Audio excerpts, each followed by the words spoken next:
नमस्कार दोस्तों आप सभी का हमारे यूट्यूब चैनल सक्सेस 0 किलोमीटर पर आप सभी का हार्दिक हार्दिक अभिनंदन है। दोस्तों, नवीन सर के द्वारा जो बीपीएससी टीचर 1 to 5 के लिए पेड प्रैक्टिस सेट निकाला गया था, उसके सेट नंबर 4 का अभी हम डिस्कस करने वाले हैं। कहते हैं दोस्तों कि क्या हार में क्या जीत में किंचित नहीं भयभीत में, संघर्ष पथ पर जो मिला ये भी सही वो भी सही। इसीलिए दोस्तों संघर्ष हरदम जारी रहने दीजिए। और आप लोग वीडियो देख करके कम से कम अगर सब्सक्राइब नहीं करते हैं तो कम से कम लाइक भी कर दिया कीजिए।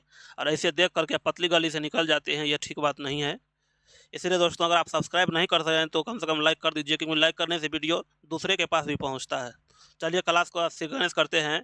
कहते हैं कि रख हौसला वो मंजर भी आएगा, प्यासे के पास चलकर समंदर भी आएगा, थक कर ना बैठे मंजिल के मुसाफिर, मंजिल भी मिलेगी और मिलने का मज़ा भी आएगा। चलिए क्लास का सीक्वेंस करते हैं। पहला नंबर प्रश्न दिया हुआ है। पहला नंबर प्रश्न दिया हुआ है आपको कि खाद्य श्रृंखला में मानव है। खाद्य श्रृंखला में मानव जो है दोस्तों प्राथमिक उपभोक्ता का भी काम करता है और द्वितीयक उपभोक्ता का भी काम करता है। खाद्य श्रृंखला में मानव जो है प्राथमिक उपभोक्ता का भी काम करता है और द्वितीयक उपभोक्ता का भी काम करता है। चलिए बढ़ते हैं नेक्स्ट प्रश्न की तरफ। निम्नलिखित में से किसने सर्वप्रथम गहन पारिस्थितिकी यानी डीप इकोलॉजी शब्द का प्रयोग किया था? सही उत्तर हो जाएगा ऑप्शन बी, अर्नी नेस ने। किसने सर्वप्रथम गहन पारिस्थितिकी यानी डीप इकोलॉजी शब्द का जो है आपको अध्ययन किया था, प्रयोग किया था? सही हो जाएगा आपको अर्नी नेस ने किया था। चलिए बढ़ते हैं दोस्तों नेक्स्ट प्रश्न की तरफ।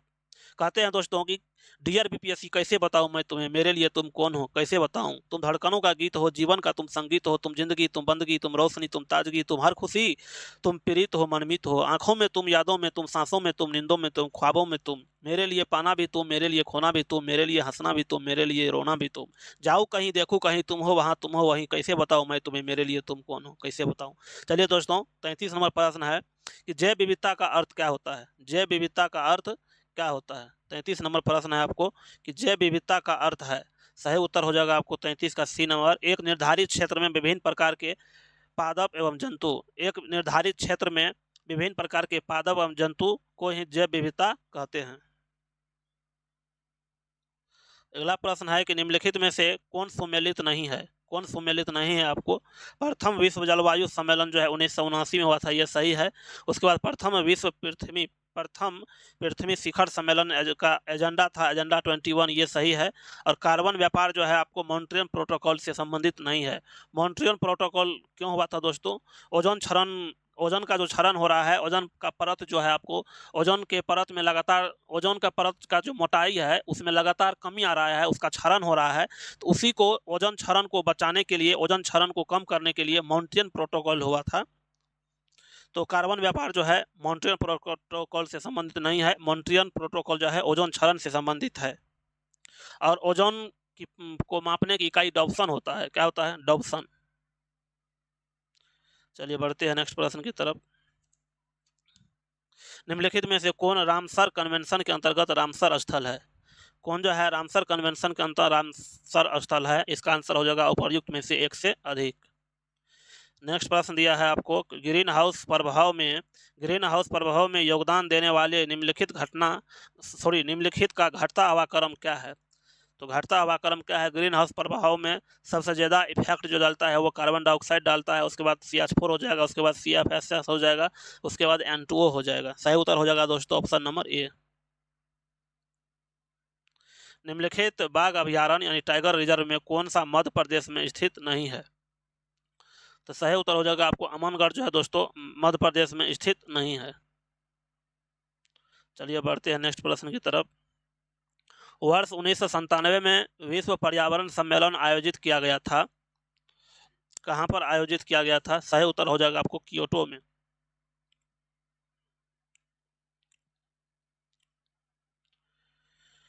कियोटो में नेक्स्ट प्रश्न है आपको, यहाँ पे थोड़ा गड़बड़ी हो गया है आपको। 36 नंबर से होगा दोस्तों, 36 नंबर 37 से होगा, 37 नंबर से है आपको थोड़ा। निम्नलिखित बाघ अभयारण्य टाइगर रिजर्व में कौन मध्य प्रदेश में स्थित नहीं है? अमनगढ़ जो है आपको मध्य प्रदेश में स्थित नहीं है। चलिए बढ़ते हैं नेक्स्ट प्रश्न की तरफ। वर्ष 1997 में विश्व पर्यावरण सम्मेलन आयोजित किया गया था। कहाँ पर आयोजित किया गया था? सही उत्तर हो जाएगा आपको क्योटो में। सही उत्तर हो जाएगा क्योटो में। अगला प्रश्न है आपको कि रेड डाटा बुक का प्रकाशन किसके द्वारा किया जाता है? सही उत्तर होगा दोस्तों IUCN में। रेड डाटा बुक का प्रकाशन किसके द्वारा किया जाता है? IUCN।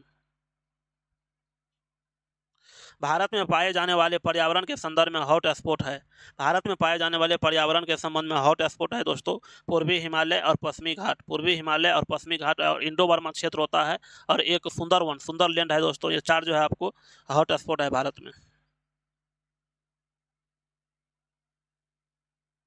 चलिए बीच में जो है दोस्तों आपको मैथ और रीजनिंग दिया हुआ है। मैथ रीजनिंग के लिए अलग से वीडियो लेंगे, सेपरेट वीडियो लेंगे, उसमें आपको टोटल मैथ और रीजनिंग का डिस्कशन करवा दिया जाएगा।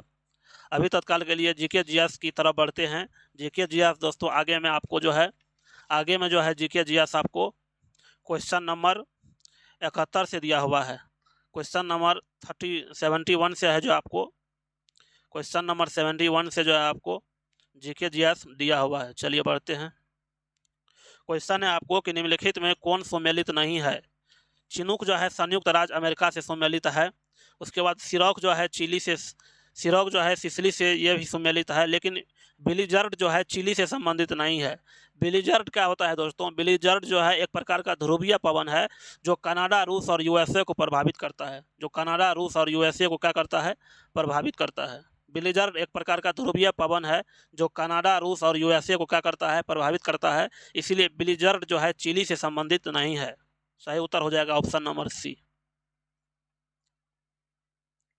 इलायची की पहाड़ियों की को और किस नाम से जाना जाता है? इलायची की पहाड़ी को और किस नाम से जाना जाता है?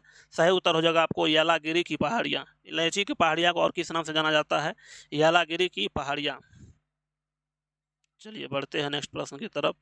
उत्तर पूर्वी राज्यों के दक्षिणी सिरे में अंतिम स्थान पर ब्लू माउंटेन का क्षेत्र है। ब्लू माउंटेन का क्षेत्र है दोस्तों मिजोरम। उत्तर पूर्वी राज्यों के दक्षिणी सिरे में अंतिम स्थान पर ब्लू माउंटेन का क्षेत्र है, मिजोरम है।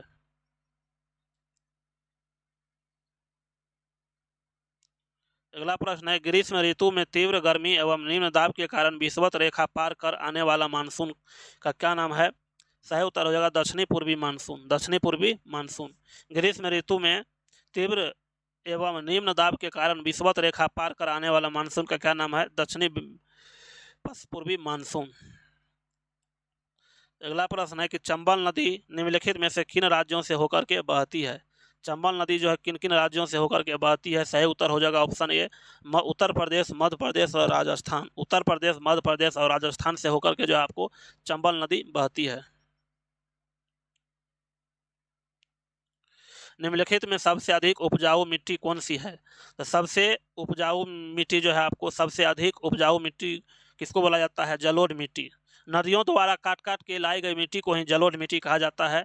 जलोढ़ मिट्टी 2 प्रकार के होता है, एक होता है पाँक टाइप का जलोढ़ मिट्टी और एक होता है आपको दोमट टाइप का। पाँक टाइप का जिसमें जो है दोस्तों बालू की मात्रा अधिक रहेगा, जिसमें बालू की मात्रा कम रहेगा उसको कहाँ को पाँक मतलब जलोढ़ बोलेंगे, जिसमें बालू की मात्रा कम रहेगा उसको दोमट बोलेंगे। चलिए लाल मिट्टी जो है दोस्तों, लाल मिट्टी लाल किसके कारण होता है? लाल मिट्टी में लाल मिट्टी जो है लाल फेरक उसमें उपस्थित फेरिक ऑक्साइड के कारण होता है। लाल मिट्टी जो है लाल मिट्टी लाल फेरिक ऑक्साइड के कारण होता है। चलिए बढ़ते हैं नेक्स्ट प्रश्न की तरफ। कौन सा पठार अरावली और विंध्य पर्वत श्रृंखला के बीच पड़ता है? कौन सा पठार जो है आपको अरावली और विंध्य श्रृंखला के बीच में पड़ जाता है? सही उत्तर हो जाएगा आपको मालवा का पठार। निम्नलिखित में कौन पंजाब की सीमा पर नहीं है? निम्नलिखित में कौन पंजाब की सीमा पर नहीं है? सही उत्तर हो जाएगा आपको उत्तरांचल। उत्तरांचल को उत्तराखंड भी बोला जाता है। तो बोल रहा है कौन पंजाब की सीमा पर नहीं है? उत्तरांचल जो है पंजाब की सीमा को टच नहीं करता है। नेक्स्ट प्रश्न है आपको कि तपोवन और विष्णुगढ़ जल विद्युत परियोजनाएं कहाँ अवस्थित है? सही उत्तर हो जाएगा आपको उत्तराखंड, सॉरी हाँ सही है। तपोवन और विष्णुगढ़ जल विद्युत परियोजनाएं कहाँ पर अवस्थित है? उत्तराखंड में। तपोवन और विष्णुगढ़ जल विद्युत परियोजना कहाँ पर अवस्थित है? उत्तराखंड में। इसको याद कर लेना है दोस्तों। तपोवन और विष्णुगढ़ जल विद्युत परियोजना कहाँ पर अवस्थित है? उत्तराखंड में। तपोवन और विष्णुगढ़ जल विद्युत परियोजना कहाँ पर अवस्थित है? उत्तराखंड में। चलिए बढ़ते हैं नेक्स्ट प्रश्नों की तरफ। दोस्तों आप लोग अगर वीडियो अच्छा लग रहा है तो वीडियो को लाइक कर दीजिए और सब्सक्राइब अगर नहीं कर रहे हैं तो कम से कम आप लाइक कर दीजिए। कहते हैं कि जहाँ तेरी याद ना आए वो तन्हाई किस काम की, बिगड़े हुए रिश्ते न बना दे वो खुदाई किस काम की, बेशक हमें जाना है मंजिल के उस पार, मगर जहाँ से अपने न दिखाई दे वो मंजिल किस काम की। इसलिए दोस्तों आप लोगों के लिए इतना मेहनत कर रहे हैं। चलिए 80 नंबर प्रश्न है आपको कि हिमालय काटकर एवं बहाकर आने वाली नदियां हैं। हिमालय काटकर एवं बहकर आने वाली नदियां का क्या नाम है? ब्रह्मपुत्र, सतलज और सिंधु। ब्रह्मपुत्र, सतलज और सिंधु। निम्नलिखित झीलों में कौन बिहार में अवस्थित है? निम्नलिखित झीलों में कौन जो है बिहार में अवस्थित है? सही उत्तर हो जाएगा आपको अनुपम झील जो है बिहार में अवस्थित है। चलिए बढ़ते हैं नेक्स्ट प्रश्न की तरफ। राजेंद्र कृषि विश्वविद्यालय पूसा अब स्थित है। राजेंद्र कृषि विश्वविद्यालय पूसा स्थित है बिहार में। राजेंद्र कृषि विश्वविद्यालय पूसा कहाँ पर स्थित है? बिहार में।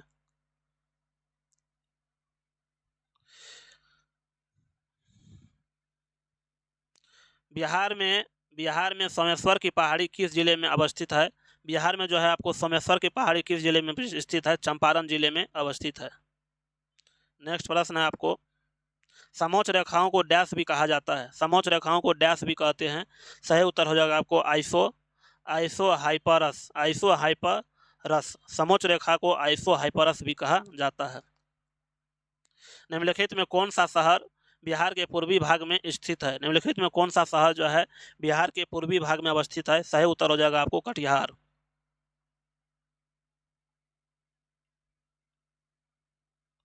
पूना समझौता का लक्ष्य क्या था? पूना समझौता का लक्ष्य क्या था दोस्तों? निम्न जातियों का प्रतिनिधित्व। और पूना समझौता कब हुआ था? 24 सितंबर 1932 को। पूना समझौता 24 सितंबर 1932 को हुआ था। चलिए बढ़ते हैं। किस राष्ट्रीय नेता ने पाकिस्तान के जश्न पर मुस्लिम लीग का समर्थन करते हुए 1942 में कांग्रेस से इस्तीफा दे दिया था? सही उत्तर हो जाएगा आपको सी राजगोपालाचारी। किस राष्ट्रीय नेता ने पाकिस्तान के जश्न पर मुस्लिम लीग का समर्थन करते हुए 1942 में कांग्रेस से इस्तीफा दिया था? सी राजगोपालाचारी। इनमें कौन अलीपुर बम षड्यंत्र में शामिल था? कौन जो है अलीपुर बम षड्यंत्र में शामिल था? सही हो जाएगा आपको अरविंदो घोष। अलीपुर बम षड्यंत्र कांड कब हुआ था? 1908 में हुआ था। कब हुआ था दोस्तों? 1908 में। अलीपुर बम षड्यंत्र कांड कब हुआ था? 1908 में। अरुणा आसिफ अली को कहाँ भारतीय राष्ट्रीय कांग्रेस का ध्वज फहराने के लिए याद किया जाता है? सही उत्तर हो जाएगा दोस्तों आपको भारत छोड़ो आंदोलन। भारत छोड़ो आंदोलन। अरुणा आसिफ अली को कहाँ भारतीय राष्ट्रीय कांग्रेस ध्वज फहराने के लिए याद किया जाता है? भारत छोड़ो आंदोलन के दौरान। भारत छोड़ो आंदोलन का प्रस्ताव कब पारित होता है दोस्तों? 8 अगस्त 1942 को। 8 अगस्त 1942 को जो है आपको भारत छोड़ो आंदोलन को का प्रस्ताव जो है बम्बई के ग्वालियर टैंक मैदान में पारित होता है। इसी को अगस्त क्रांति मैदान भी कहा जाता है। चलिए बढ़ते हैं।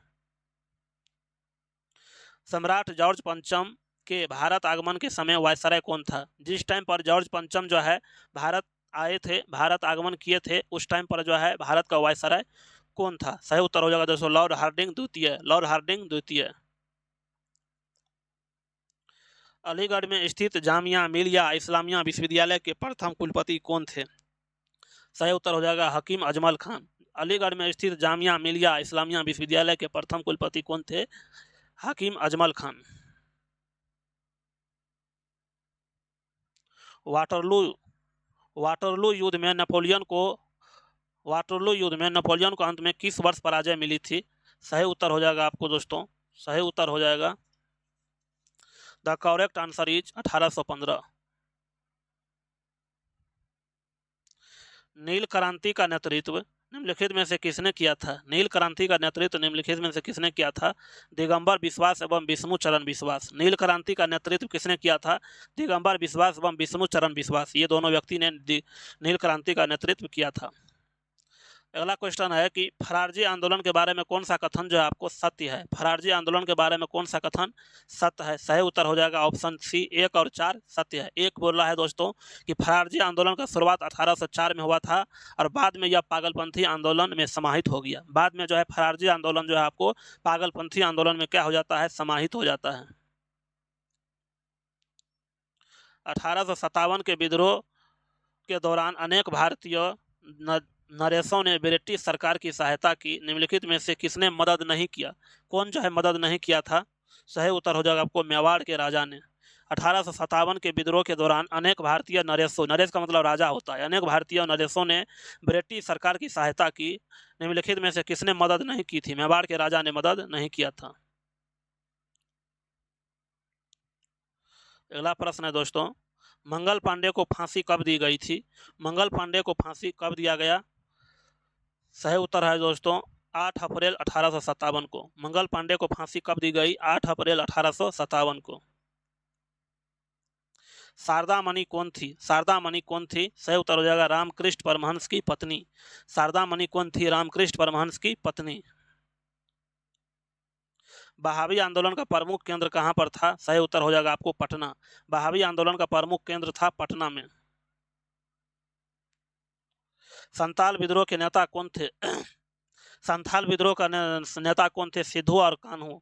संथाल विद्रोह जो है 1855-56 के बीच में हुआ था और संथाल विद्रोह का नेतृत्व जो है 4 भाई ने मिलकर के किया था, चांद भैरव सिद्धू और कान्हू। चांद भैरव सिद्धू और कान्हू, चांद भैरव सिद्धू और कान्हू, ये 4 भाई ने मिलकर के संथाल विद्रोह का नेतृत्व किया था। चलिए बढ़ते हैं नेक्स्ट प्रश्न की तरफ। भारतीय राष्ट्रीय कांग्रेस के 1912 के बांकीपुर अधिवेशन की अध्यक्षता किसने किया था? सही उत्तर हो जाएगा आपको आर.एन. मधुलकर ने। आर.एन. मधुलकर ने 1912 के बांकीपुर अधिवेशन का अध्यक्षता किया था।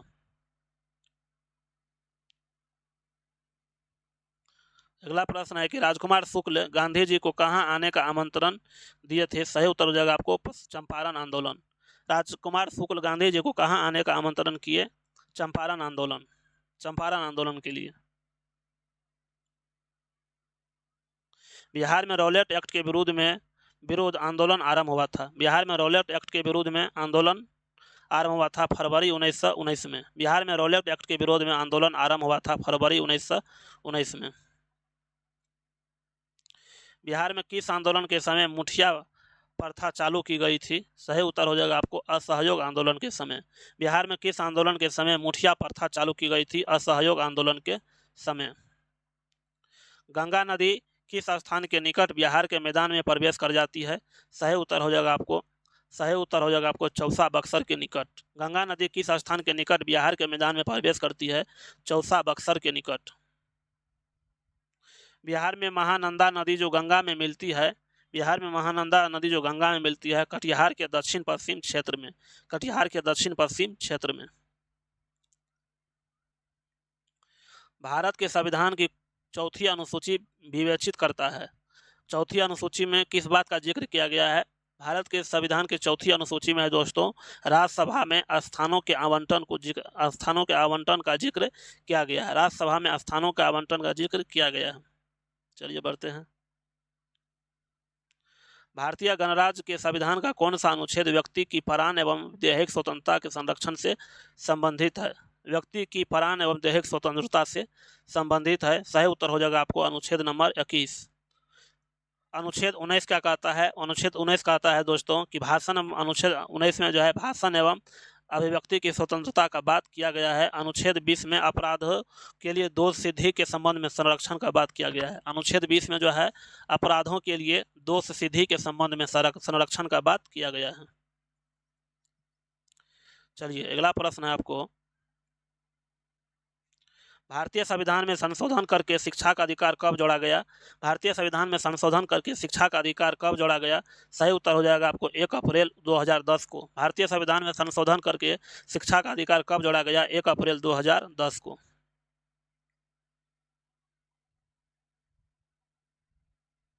भारतीय संविधान में केंद्रीय सरकार की अधिशासी शक्तियों का किसमें निहित किया गया है? सही उत्तर हो जाएगा आपको 109 का ए नंबर भारत के राष्ट्रपति। भारत के राष्ट्रपति। भारतीय संविधान में निम्नलिखित में कौन सा अनुच्छेद राज्यपाल को अध्यादेश जारी करने का शक्ति प्रदान करता है? सही उत्तर हो जाएगा अनुच्छेद नंबर 213। भारतीय संविधान के निम्नलिखित में से कौन सा अनुच्छेद राज्यपाल को अध्यादेश जारी करने की शक्ति प्रदान करता है? अनुच्छेद नंबर 213।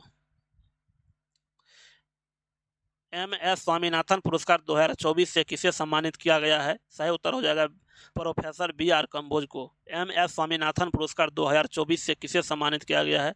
Professor B R. कंबोज को। चलिए बढ़ते हैं नेक्स्ट प्रश्न की तरफ।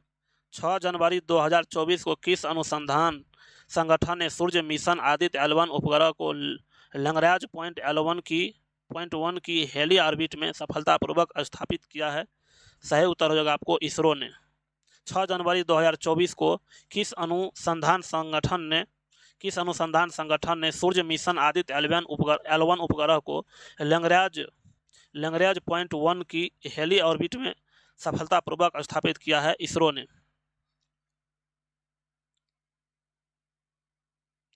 केंद्र सरकार ने 16वें वित्त आयोग का अध्यक्ष किसे नियुक्त किया है? सही उत्तर हो जाएगा आपको अरविंद पनगढ़िया को।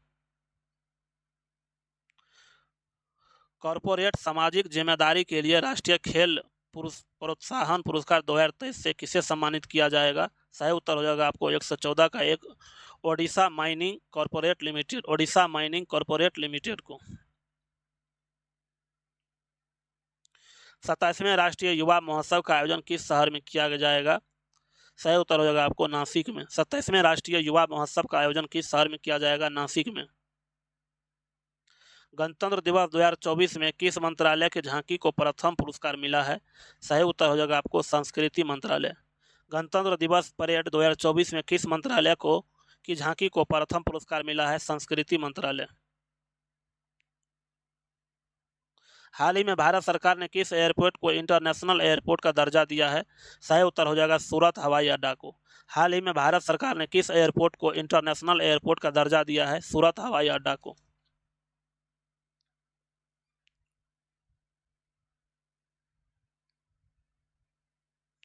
प्रधानमंत्री सूर्य घर मुफ्त बिजली योजना के तहत कितने यूनिट बिजली मुफ्त उपलब्ध होगी? सही उत्तर हो जाएगा आपको 300 यूनिट। प्रधानमंत्री सूर्य घर मुफ्त बिजली योजना के तहत कितने यूनिट बिजली मुफ्त उपलब्ध होगी? 300 यूनिट। लोकसभा चुनाव के लिए किस क्रिकेट खिलाड़ी को पंजाब राज्य ने स्टेट आइकन बनाया है? सही उत्तर हो जाएगा आपको शुभमन गिल को।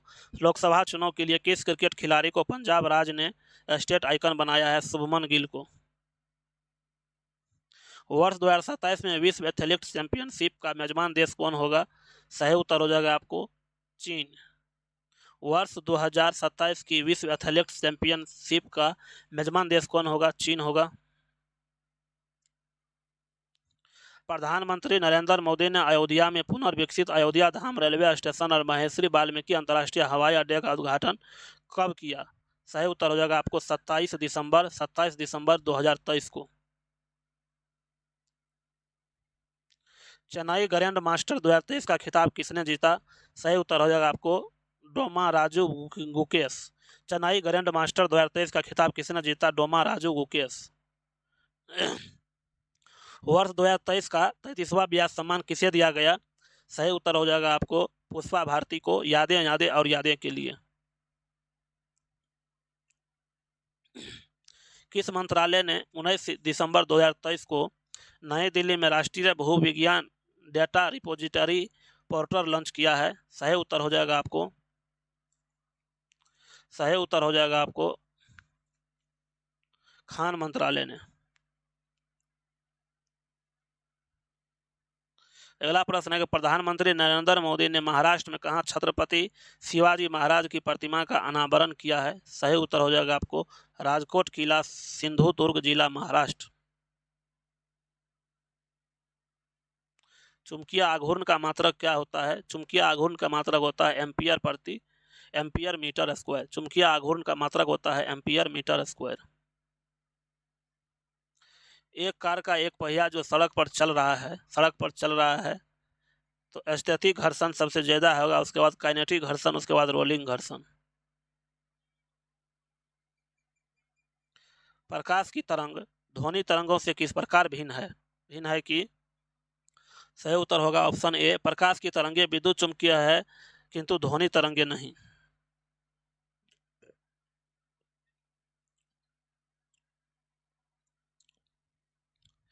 मिट्टी के बने घड़े में भरा जल ठंडा हो जाता है क्योंकि सही उत्तर होगा ऑप्शन सी, घड़े के छिद्रों से जल बाहर आकर वाष्पित हो जाता है। यांत्रिक ऊर्जा को विद्युत ऊर्जा में परिवर्तित करते हैं विद्युत जनित्र द्वारा। पूर्ण आंतरिक परावर्तन होता है जब प्रकाश जाती है सघन माध्यम से विरल माध्यम की ओर आपतन कोण क्रांति कोण से अधिक के साथ। जब प्रकाश की तरंगे वायु से कांच में होकर के गुजरती है तब कौन सा परिवर्तन प्रभावित होता है, परिवर्तन प्रभावित होता है। सही उत्तर हो जाएगा आपको केवल तरंग दैर्घ्य तथा वेग, केवल तरंग दैर्घ्य तथा वेग जो है प्रभावित होता है।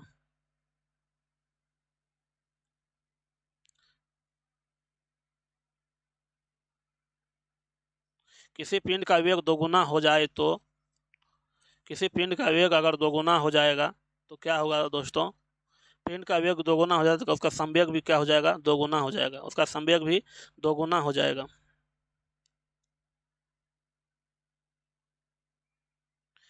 द्रव की बूंद द्वारा सिकुड़ने तथा न्यूनतम आयतन ग्रहण करने की प्रवृत्ति निम्नलिखित किसके कारण होती है।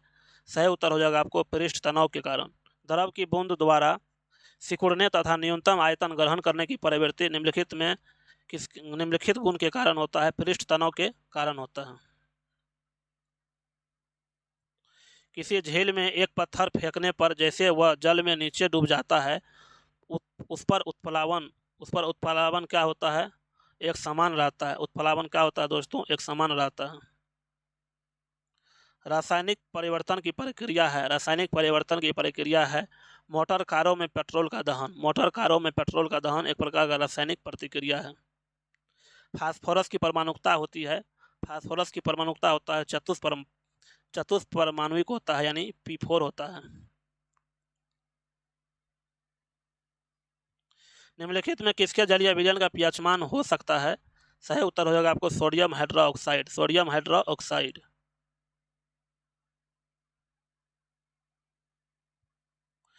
एमिनो एसिड के 4 प्रमुख तत्व कौन से हैं। एमिनो एसिड के 4 प्रमुख तत्व कौन से हैं।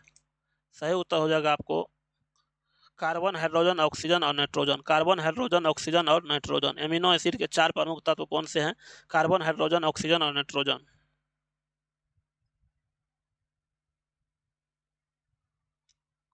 निम्नलिखित में कौन एक बायोगैस का घटक नहीं है। निम्नलिखित में कौन एक बायोगैस का घटक नहीं है। सही उत्तर हो जाएगा आपको कार्बन मोनोऑक्साइड।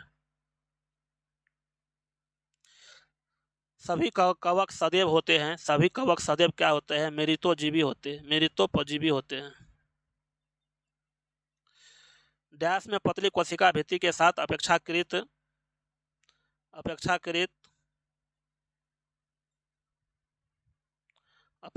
जो है आपको अपेक्षाकृत अपशिष्ट कोशिकाएं होती है।